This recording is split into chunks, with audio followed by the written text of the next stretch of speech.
Hello everyone. इससे पहले की जो वीडियो थी उसमें हमने देखा था कि कैसे पोर्तुगीज है वो इंडिया में आते हैं और क्यों आते हैं। तो मैंने आपको उन वीडियोज़ में बताया हुआ है, आप वो यूट्यूब चैनल पे जाके देख सकते हैं। 7th सेंचुरी में रोमन एम्पायर का डिक्लाइन हो गया था, ठीक है। और जो इनका मेजर शहर था कॉन्स्टेंटिनोपल, वहाँ पे कब्जा हो गया था किसका, ओटोमन टर्क्स का और मुस्लिम्स का। मुस्लिम्स और पोर्तुगीज़ की बिल्कुल नहीं बनती थी, क्योंकि ये मुस्लिम्स को हटाना चाहते थे, क्रिश्चियनिटी को प्रमोट करना चाहते थे। अब जितने भी रास्ते थे लैंड रूट से लेके सी रूट तक, वो सारे हैं ऑक्यूपाई हो चुके थे। एक बार मैं मैप में आपको दिखा देती हूँ, फिर से एक बार फटाफट से ओवरव्यू दे देती हूँ, ठीक है।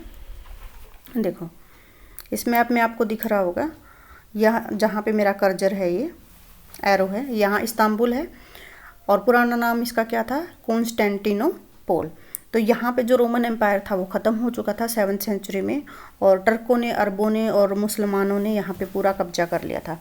अब ये देखो, अगर आपको समझ आ रही हैं चीज़ें, टर्की से होते हुए Syria, Iraq, Iran, Saudi Arabia, Yemen, Oman, Pakistan, Afghanistan, मतलब कैसे भी तरीके से ये लोग हैं, यूरोपियन कंट्री के जो लोग हैं वो व्यापार कर सकते थे एशिया के साथ, ठीक है।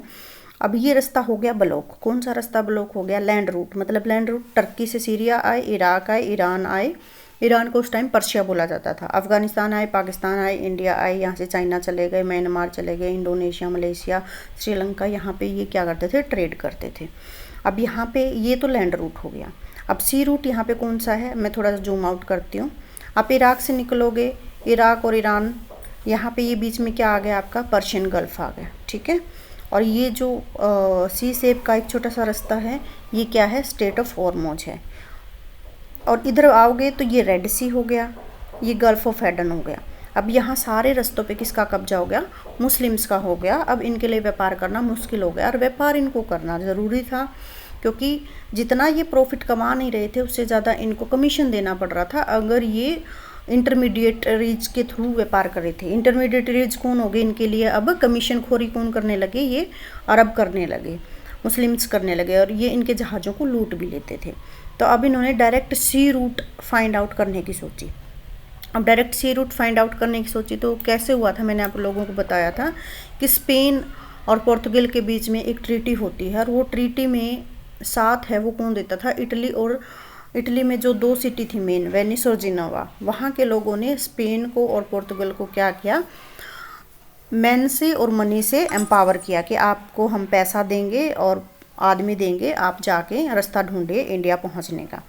तो इन्होंने, मैंने आपको बताया था कि ये केप वर्डे आइलैंड है, यहाँ के 1300 माइल वेस्ट में जो कुछ मिलेगा वो स्पेन का होगा, और 1300 माइल ईस्ट में जो कुछ मिलेगा वो पोर्तुगल का होगा। तब इन्होंने रास्ता खोजना शुरू किया। तो सबसे पहले एक अटैम्प्ट किया था, किसने किया था, बार्थोलोमियस डियाज ने किया था 1487 में। ये पहुंचा था केप ऑफ गुड होप पे, ठीक है, केप ऑफ गुड होप दक्षिण अफ्रीका के यहाँ पे, ठीक है। इसको लगा कि इंडिया खोज लिया, लेकिन इसके 10 साल बाद वास्को डी गामा आता है 3 शिप लेके। कौन सी ट्रीटी के तहत, ट्रीटी ऑफ टोर्डेसिलास के तहत, ठीक है। 3 शिप लेके आता है, मई 1498 में है वो इंडिया पहुंचता है। ये मैंने आपको बताया था कि मई 1498 में इंडिया में पहुंचता है। 11 महीने इसको लगते हैं। 3 शिप ये लेके आया था, कालीकट के तट पे आया था, ठीक है, कालीकट में जो आज के केरल में। कौन लेके आया था, गुजराती पायलट था जिसका नाम था अब्दुल माजिद। और कालीकट में हमारे यहाँ इंडिया में कौन राजा था, जमोरियन था। एक चीज़ आपको माइंड में सेट करनी है कि उस टाइम जो छोटी छोटी जगह, मतलब जैसे छोटी छोटी एरिया को ऑक्यूपाई कर लेते थे, और उसी में ये अपने आप को एक देश समझते थे कि ये मैं यहाँ का राजा, मैं वहाँ का राजा। तो एक कंबाइंड, मतलब एक पूरा कंप्लीट हिंदुस्तान इनकी नज़रों में नहीं था। मतलब जगह जगह पे छोटे छोटे ये राजा और प्रिंस टाइप के लोग होते थे, ठीक है।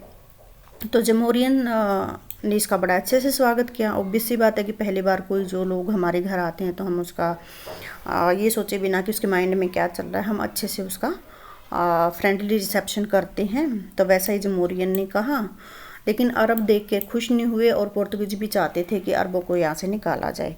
और इनके अलावा बहुत सारे ट्रेडर्स हैं वो व्यापार करते थे हमारे यहाँ पे बिना किसी डोमेस्टिक पॉलिटिक्स में इंटरफेयर किए। लेकिन पुर्तगालियों के मन में कुछ और था कि मोनोपोली करनी है हमने ट्रेड को और बहुत सारा प्रॉफिट करना है और अरब को यहाँ से निकालना है। ठीक है, तो ये सारी चीज़ें मैंने आपको करवा दी हैं पहले वाली वीडियो में। एक पेड्रो अल्वारेज कार्बेल आया था, ये भी मैंने आपको पहले वाली वीडियो में बताया, 1500 में आया और इसने कैलिकट में फैक्ट्री स्टार्ट करी थी। मेन जो कोचिंग सेंटर थे कैलिकट, कैनोर, ये सब पूछा जाता है एग्ज़ाम में कि कौन कौन से सेंटर थे। कैलिकट, कैनोर, कोचिंग, ये इंपॉर्टेंट ट्रेडिंग सेंटर थे पोर्तुगीज़ के इंडिया में। ओके, हमने एक्चुअली शुरू यहाँ से करना है। अब तक जो आए वो as a businessman, as a trader, as a common man आए थे, एज ए यूरोपियंस आए थे नॉर्मल लोगों की तरह। लेकिन जो फ्रांसिस्को डी अल्मेडा है वो किंग ने भेजा उसको ऑफिशियली पोस्ट देके, क्या post the, governor in India बना के भेजा 3 साल के लिए और कहा कि भाई आपको सभी हथियारों से लैस किया जाता है और फोर्स दी जाती है, आप पोर्तुगीज़ के इंटरेस्ट को प्रोटेक्ट करो। पोर्तुगीज़ का क्या इंटरेस्ट था कि शिप्स से, उनकी शिप्स को कोई नुकसान ना पहुँचाए और उनको उनका ट्रेड अच्छे से हो जाए। और उसके बाद क्या किया गया, ये पावर मतलब कि राजा ने कहा कि आपने मुस्लिम्स का ट्रेड सीज कर लेना है। कैसे कि जो जगह है, मलक्का है, स्टेट ऑफ हॉर्मुज है, एडन है, यहाँ पे कब्जा कर लेना है आपने और हमारी जो फैक्ट्रियाँ हैं वहाँ पे किलेबंदी कर लेना है।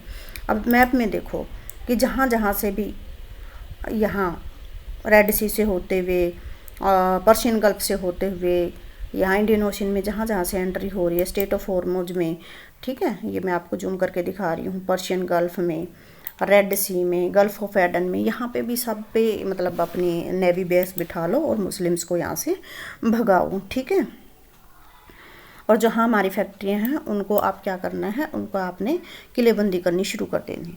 अब एकदम से तो ये चीज़ें पॉसिबल नहीं है। इजिप्ट के राजा मामलुक थे, उनके पास भी नेवी थी और गुजरात, हमारे जो इंडियंस में गुजरात नेवी थी, उन्होंने क्या किया कि आपस में कंबाइन होके और अल्मीडा को रोकना चाहा और इस लड़ाई में अल्मीडा का बेटा है वो मारा जाता है। अब इसका बेटा मारा गया, ऑब्वियस सी बात है, तो इसको बहुत भाई प्रतिशोध था, अंदर से रिवेंज लेनी थी।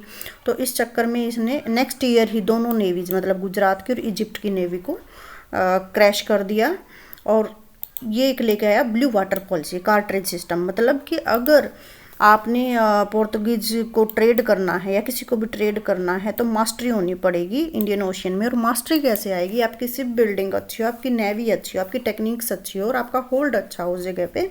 तो इन्होंने पास देना शुरू कर दिया। ब्लू वाटर पॉलिसी का क्वेश्चन आता है किसने मतलब स्टार्ट किया, तो फ्रांसिस्को डी अल्मेडा ने शुरू किया। एक तरह का पास था कि ये पास लिए बिना कोई शिप है इन जगह से क्रॉस नहीं करेगी। फिर इसके बाद आता है अल्फांसो डी अल्बुकर्क, इसको रियल फाउंडर के नाम से जाना जाता है पोर्तुगीज पावर का। ठीक है, इसने भी मतलब स्ट्रैटेजिक कंट्रोल करना शुरू कर दिया। स्ट्रैटेजिक कंट्रोल का मतलब होता है कि जहाँ जहाँ से रास्ते हैं एंट्री के और एग्जिट के, वहाँ वहाँ पे अपने नेवीज को स्ट्रॉन्ग किया। जैसे स्टेट ऑफ हॉर्मुज में, मलक्का में और गल्फ ऑफ एडन में, यहाँ पे इन्होंने अपना क्या किया, स्ट्रॉन्ग बेसिस बना लिए और परमिट सिस्टम कर दिया अदर शिप के लिए भी। पुर्तगीज़ की शिप को छोड़ के जो कोई भी शिप होगी, चाहे वो हमारे इंडिया की ही शिप क्यों ना हो, वो इनसे परमिशन लिए बिना नहीं क्रॉस करेगी। इससे क्या होता था, एक तो इनको टैक्स मिलता था, ठीक है, एक मतलब कि कमीशन ज़्यादा मिलता था इनको। ठीक है, फिर अल्बुकर्क ने गोवा को कैप्चर कर लिया सुल्तान ऑफ बीजापुर से 1510 में। और ये पहली ऐसी टेरिटरी थी जो यूरोपियन या किसी बाहर के कब्जे में इंडिया की आई थी। लेकिन अलेक्जेंडर ग्रेट भी हमारी किसी टेरिटरी को ऑक्यूपाई नहीं कर पाया था। एक बड़ी बात ये थी कि इन्होंने सतही प्रथा का अबोलिशन किया था, तो जहाँ क्योंकि ये हमारे इंडिया को घर मानने लग गए थे। अल्बुकर्क ने कहा पुर्तगालियों से, व्यापारियों से, लोगों को कि यहाँ की जो विधवा औरतें हैं उनसे आप शादी कर लो और इंडिया में रहो। और अगर हम गांव की बात करें तो ये लैंड रोड मतलब कि जमींदार के रूप में अपने आप को सेटअप कर लिया इन्होंने। रोड वगैरह बनाए, इरिगेशन का काम किया, नई क्रॉप लेके आए, टबैको, चेस्टनट, पोटैटो। तो ये भी पूछ लिया जाता कि कौन कौन सी प्लांटेशन की क्रॉप ये लेके आए। कोकोनट की अलग अलग वैरायटियाँ लेके आए। ठीक है, क्यों? क्योंकि जो सिप की रस्सियाँ बनती थी वो इनसे बड़ी अच्छी बनती थी। नारियल अगर आपने देखा हो तो नारियल की जटा होती है, फाइबर जो होता है बहुत स्ट्रॉन्ग होता है, तो उससे जहाज की रस्सियाँ बनाई जाती थी। और ये पुर्तगाल ना जाके इंडिया को अपना घर मानने लगे। उसके बाद आता है नीना डा कूना। ठीक है, इसके बारे में क्वेश्चन पूछा जाता है कि किस गवर्नर ने पोर्तुगल के वो हेडक्वार्टर कोचिन से गोवा शिफ्ट किया था। तो आपने आंसर देना है नीना डा कूना का। अब इसमें क्या होता है, 1534 के अंदर गुजरात का राजा था बहादुर शाह और मुगल एम्परर हुमायूं, इन दोनों के बीच में क्या हो जाती है, फाइटिंग हो जाती है। हुमायूं अटैक कर देता है। अब अटैक करता है तो बहादुर शाह इनसे मदद मांगता है पुर्तगालियों से और प्रॉमिस करता है अगर आप मुझे बहादुर शाह इसे हुमायूं से बचा लोगे तो मैं आपको दीव और बसीन वाला एरिया दूंगा। ठीक है, दीव और बसीन वाला एरिया आपको दूंगा और आप मेरा इनसे पीछा छुड़वाइए। ये होता है ना जब दो जनों की लड़ाई हो रही हो तो तीसरा थोड़ी सी हेल्प बोल दे कि मैं हेल्प कर दूंगा। और गुजरात का जो रूलर था वो इनसे इम्प्रेस था। वो क्यों इम्प्रेस था? क्योंकि इनके पास नेवी थी, अब गोला बारूद था, जो कि हमारे वाले राजाओं ने कभी देखा नहीं था। अब हुआ क्या है कि 1536 में हुमायूं अपनी आर्मी को विड्रॉ कर लेता है। ठीक है, हुमायूं अपनी आर्मी को विड्रॉ कर लेता है, लेकिन फिर भी बहादुर शाह है इनको क्या दे देता है, बसीन और दीव वाला एरिया दे देता है। लेकिन होता क्या है कि वहाँ के जो लोकल वो होते हैं, आदमी होते हैं, लोकल्स होते हैं, वो इनके रूल्स को या इनके ऑर्डर को नहीं मानते कि इनके ऑर्डर को पुर्तगीज के, तो उनको बड़ा ऑकवर्ड लगता है कि ये बाहर से आके हम पे राज चला रहे हैं। तो ऑब्वियस सी बात है, हमारे यहाँ के ट्रम्प अगर हम पे ऑर्डर चलाने लगे तो हमें अच्छा नहीं लगेगा। ठीक है, तो इस बात को अवॉइड करने के लिए बहादुर शाह ने सोचा कि एक वॉल ऑफ पार्टीशन क्रिएट कर देता हूँ, एक दीवार खड़ी कर देता हूँ कि अपने अपने हिस्से में लोग रहने लग जाएंगे। ये बात नागवारा गुजरी पुर्तगीज को। अब इन्होंने क्या कहा कि बहादुर शाह आप आ जाइए हमारे शिप पे, बैठ के बातें कर लेते हैं, इस मैटर को सुलझा लेते हैं। लेकिन ये लोग बहुत कनिंग थे, बहुत कनिंग थे। इन्होंने क्या किया, धोखे से राजा को मार दिया। ठीक है, शिप पे बुलाया और राजा को मार दिया।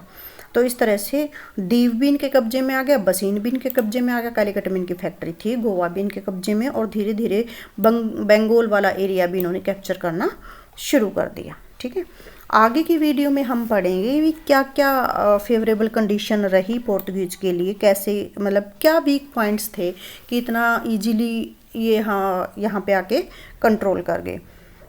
ठीक है जी, ये आपने चीज़ें याद रखनी है इसमें, बाकी हम कल करेंगे। Okay, bye.